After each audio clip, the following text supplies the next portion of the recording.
Lena lived in a small, worn-down house at the edge of a quiet town. The roof leaked in the rain, and the paint on the walls had faded long ago. Her father worked as a janitor at the town's primary school, and her mother cleaned offices late into the night. They didn't have much, just enough to buy food, pay the bills, and survive. But Lena never complained. She believed that happiness wasn't about money, it was about love, peace, and the little joys in life. Ryan, on the other hand, lived in a beautiful mansion on the hilltop. His father was a well-known businessman who owned several companies. His mother was always dressed in expensive clothes and wore shining jewelry. Every morning, Ryan was dropped off at school in a black car with tinted windows, while Lena walked alone, holding her old books close to her chest.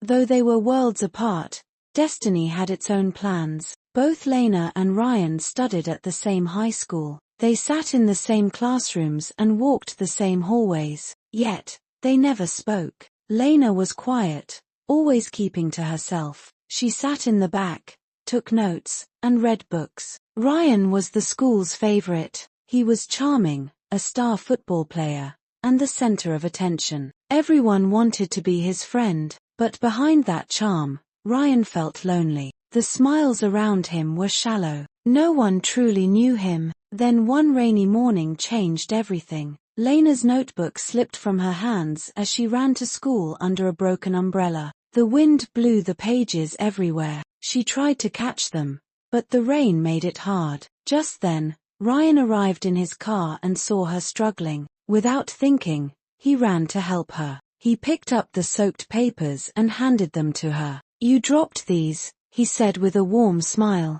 Lena looked up, surprised. "Thank you," she whispered, brushing her wet hair from her face. Ryan looked at her handwriting and said, "Your notes are really neat." That short moment planted the first seed. After that day, Ryan started noticing Lena. He saw how she shared her lunch with a hungry kitten behind the school. He noticed how she helped the librarian arrange books. She didn't speak much, but her actions were louder than words. He was drawn to her kindness and her calm, quiet world. He began sitting closer to her in the library. At first, he asked her about the books she read. Then he asked her about her dreams. Slowly, their short conversations turned into long talks. Lena couldn't believe it. Ryan, the most admired boy in school, was talking to her. But she also saw something in him. A real heart, not the spoiled rich boy people assumed. As weeks passed, they grew closer. They walked home together sometimes. They sat under the big tree in the schoolyard and shared stories. They laughed, they dreamed, and sometimes, they just sat in silence, feeling the comfort of each other's presence. It felt like magic, but neither of them said the words, "I love you." Still, both of them knew. Then came the first test. One afternoon, Ryan's mother drove by the school and saw him talking to Lena outside. She asked the driver who the girl was. When she found out, she was shocked and angry. "Ryan, what are you doing with that girl?" she asked at home that evening. "She's not from our world. She's kind and thoughtful," Ryan said calmly. "That matters more to me than money." His father joined in. "This is just a phase. You'll move on." Ryan stood up. "No, I won't." At Lena's home, it wasn't much easier. When her parents found out about Ryan, her mother said gently, "Be careful, dear. Boys from rich families don't marry girls like us." "I know," Lena whispered, "but he's different. He makes me feel like I belong." One evening, they met at their favorite park near her home. The sky was golden with sunset, and the air was soft and still. "I wish I could take you away from all this," Ryan said, holding her hand for the first time, "to a place where no one cares about status." "I don't want to run away," Lena said, "but I don't want to lose you either." Ryan looked at her with serious eyes. "Then let's promise. We stay true to each other, no matter what." Lena nodded. "No matter what." He kissed her forehead. It was a simple moment, but it felt like forever. But life, as always, had other plans, and the storm was only just beginning. Her forehead. It was a simple moment, but it felt like forever. But life, as always, had other plans. And the storm was only just beginning. The next few weeks were filled with stolen moments and silent promises. Lena and Ryan grew closer, their bond stronger than ever. They exchanged notes, shared music, and even carved their names together on the old oak tree near the schoolyard. It was their secret world, untouched by judgment, safe from the noise of others. But outside that world, pressure was building. At home, Ryan's parents became more aggressive. They arranged a weekend trip abroad, hoping distance would cool his feelings. But even in a different country, his mind was on Lena. He texted her every night, sending her photos of sunsets and saying, "This reminds me of your smile." Meanwhile, Lena's father was growing uneasy. "I see how happy you are," he told her one evening, "but I also see the storm in the distance. Just be ready, child. Rich boys don't always choose love." "I believe in him," Lena said, her eyes full of hope. But hope was soon tested. Back at school, rumors started to spread. Some students whispered behind Lena's back. Others stared when she walked by. One day, she found a nasty note inside her locker.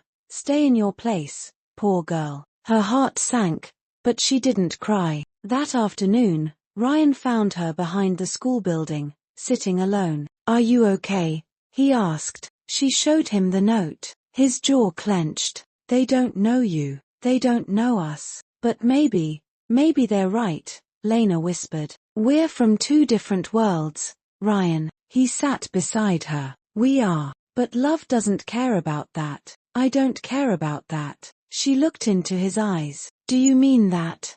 "I do," he said. "More than anything." That night, Ryan made a decision. He told his parents, "This isn't a game. I love Lena. I want you to respect that." His father laughed bitterly. "You think love is enough? What happens when your children don't fit into society? When your friends laugh at your wife's broken English or cheap clothes?" "I don't care," Ryan said firmly. "I'd rather be poor with Lena than rich with someone I don't love." His mother cried, but not from sadness, from fear. "If you walk this path," she said, "you'll lose everything we've built for you." "I'm not losing anything," Ryan said. "I'm gaining everything." The next morning, he went to see Lena. He brought a small ring, silver, simple, but beautiful. "I don't have all the answers," he said, kneeling before her, "but I have one truth. I love you. Will you wait for me until I can build a life for us?" Tears filled Lena's eyes. "Yes, I'll wait." They hugged under the morning sky, the world quiet around them. But life didn't slow down. Graduation came. Ryan went abroad for university. Lena stayed home and took a job at the library. Every day she wrote to him, and every weekend he called. Time moved slowly, but their hearts never changed. Years passed. Lena became a writer. She turned her pain and love into beautiful stories that touched people's hearts. One of her short stories got published in a local magazine. She wrote under a pen name, but her words carried the soul of a girl who once loved in silence. Ryan studied business, just like his father wanted, but he always had Lena's photo in his wallet. He didn't date anyone else. He didn't even try. To him, Lena was home. Then one day, Lena received a letter. It was handwritten, with the familiar handwriting she had missed so much. "I'm coming home, and I'm not coming alone. I'm bringing a life I built for us." When they met again, it was at the same park bench where they first held hands. Ryan was no longer the boy in school uniform. He was a man now, but with the same soft smile, the same kind eyes. "I bought a small house," he said. "It's not a mansion, but it's ours." "I don't need a mansion," Lena replied, laughing through her tears. "I just need you." And so, they began again, not in fairy tales, but in real life. Ryan's parents didn't attend their wedding, but over the years, when they saw that their son was truly happy, truly in love, their hearts softened. Slowly, they accepted what they once feared. Lena and Ryan built a quiet, happy life. They had 2 children, and every night, They told them stories not about castles or riches, but about love, courage, and holding on when the world says let go. And in the town where it all began, people still talk about the girl from the old street and the boy from the big house. Not because of what they had, but because of what they shared. A love that crossed every line, broke every wall, and became a story for the ages. I hope you enjoyed this story. Have you ever experienced? Share your stories with us in the comments below. Don't forget to like and subscribe for more stories and adventures. Thanks for watching, and we'll see you in the next video.